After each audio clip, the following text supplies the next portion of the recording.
Hello everyone, this is Helios Raven. I tell you how I do it, even if you don't care.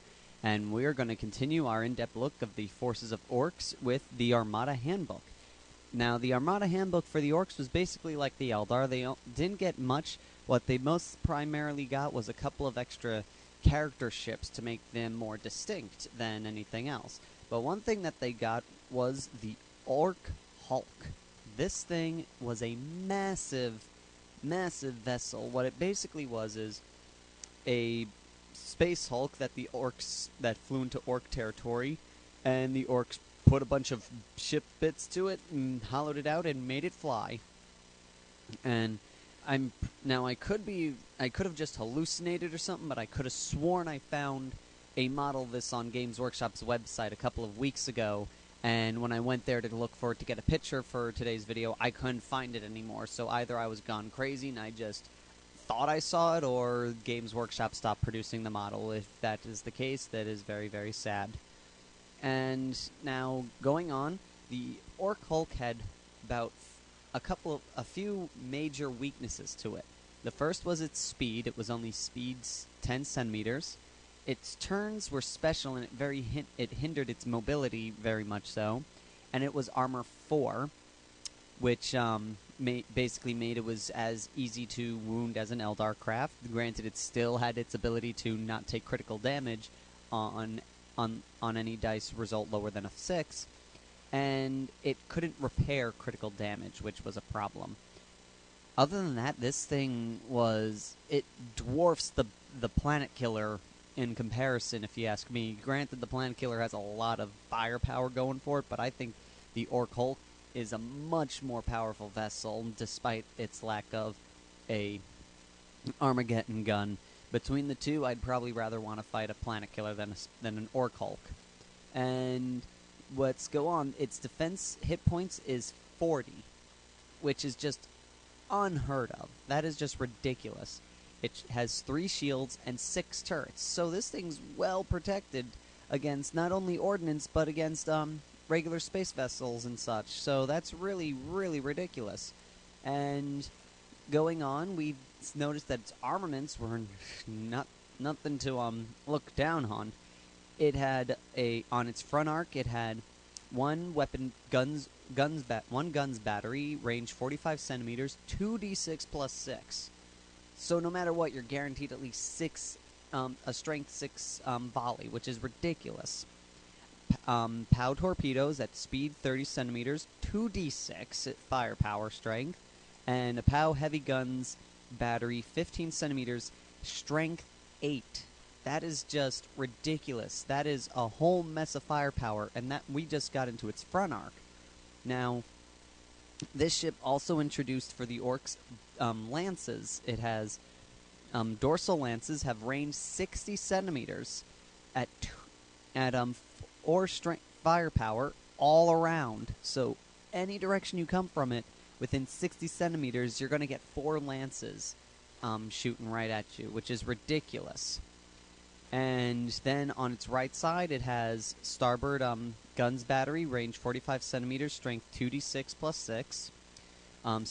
Starboard torpedoes at 30 centimeters, strength power 2d6.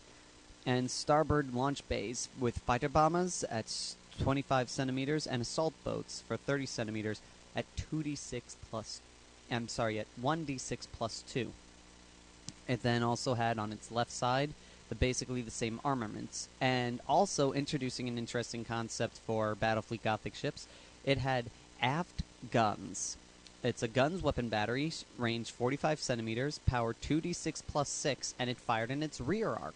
So it had weapon batteries that could fire in its front, left, right, rear arc. So no matter which direction you came at this thing, it was going to defend itself, which makes this thing phenomenally awesome. If I was ever fighting an Ork army and they had the point and they met the requirement to allow a Space Hulk in their army, which we'll get into later, I would say, why didn't you take the Ork Hulk? Because that is just awesome. Granted, it is a very point-heavy model, but I think it well makes up for it with the firepower and just sheer amount of firepower it can take before going down.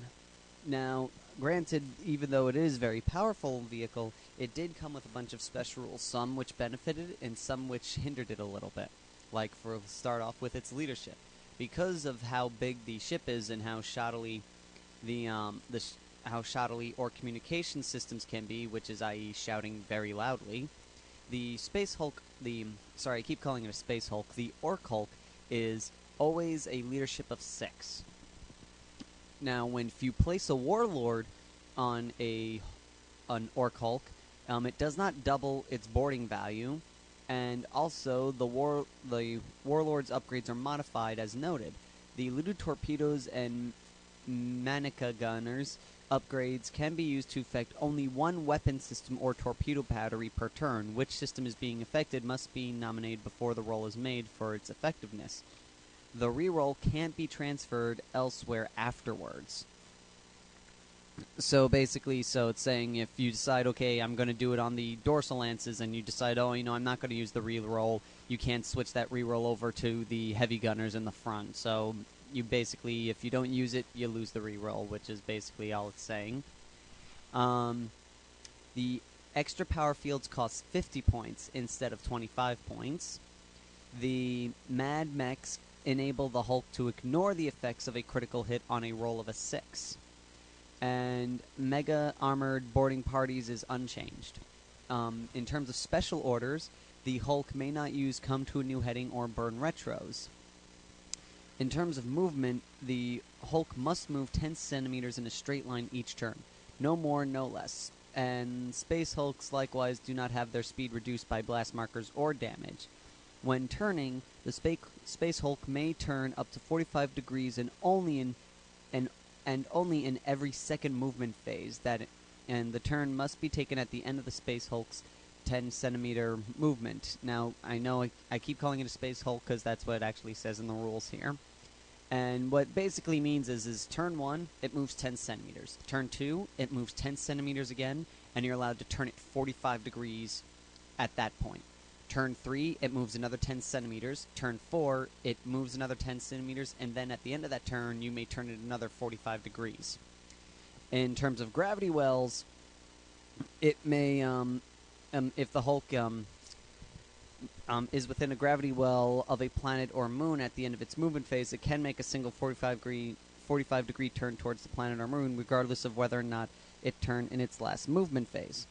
Also, because of the enormous size of it, the Space Hulk the Space Hulk actually creates its own gravity well, extending 5 centimeters from the edges of its base. This affects other ships in exactly the same way as planetary gravity wells, and means that ships, rocks, etc., that can take up a stationary orbit around the Hulk, objects orbiting the Hulk, are moved along with it until such a time as they break orbit.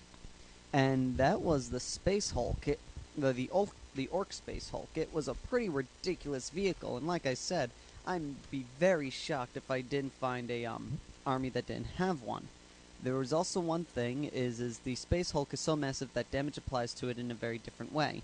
The Space Hulk is not crippled by damage like ordinary ships. They are so big that they must be gradually eroded by enemy fire. And also, in case I didn't mention before, it has to move each turn. You can't stop it from moving. When catastrophic damage was reduced down to 0 damage rolls, roll on the catastrophic cable. The drifting and blazing Hulk results remain unchanged. But a plasma drive overload results incinerates the Space Hulk. Result indicates that the Space Hulk is torn apart by intercepting explosions. Instead, the Space Hulk breaks up into an asteroid field of D3 by 5 centimeters wide and long. And on a warp drive implosion result, the Hulk is hurled back into the warp. Place the Hulk with a warp rift, celestial phenomena, and any ships caught in the rift are affected immediately. And until next time, this is Helios Raven, signing off.